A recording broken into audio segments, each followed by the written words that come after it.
on peut dire que le succès est au rendez-vous.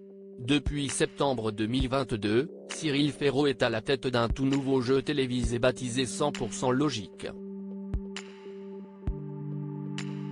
Si les 4 premiers numéros ont rassemblé près de 3 millions de personnes devant leurs petits écrans, le 5e, diffusé ce samedi 4 mars 2023 sur France 2, maintient les audiences avec environ 2,80 millions de téléspectateurs enregistrés.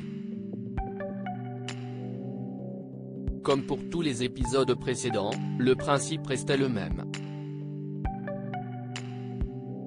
100 candidats anonymes ont participé pour tenter de remporter 100 000 €. En début d'émission, les 100 candidats reçoivent la somme de 1 000 €. Mais en cas de mauvaise réponse ils sont éliminés, et leurs 1 000 € vont faire grimper la cagnotte globale de l'émission.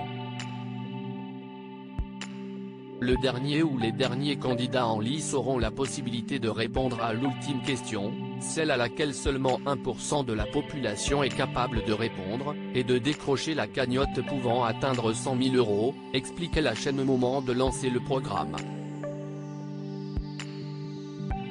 Une question à 1% pour ce 5e numéro inédit depuis le lancement et 3e de l'année 2023, Cyril Ferraud a cette fois accueilli l'actrice Fabienne Cara ainsi que les animateurs Laure Luia et Johan Ryu. Au terme d'une folle soirée, CIST Stéphane, un data analyst originaire de Belgique qui s'est qualifié pour la finale. Comme le veut la tradition de l'émission, pour gagner, il devait répondre à une question logique à laquelle seul 1% des Français sont capables de répondre. Aussi, le jeune homme a eu seulement 30 secondes pour trouver la bonne réponse du problème suivant: quel chiffre complète cette suite logique, 100, 11, 9, 8, 7 ?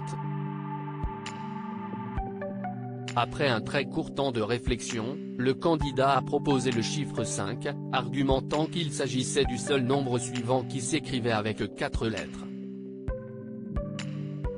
Une proposition qui lui a valu de remporter la cagnotte de 87 000 €. Pour comprendre cette suite logique, il fallait écrire les nombres proposés en toutes lettres, 100, 11, 9, 8, 7. Ces nombres sont tous composés de 4 lettres et sont classés dans l'ordre décroissant. Après 7, le prochain chiffre dans l'ordre décroissant qui s'écrit avec 4 lettres est bien 5, a expliqué Cyril Ferraud sous les applaudissements du public. Une soirée d'anthologie.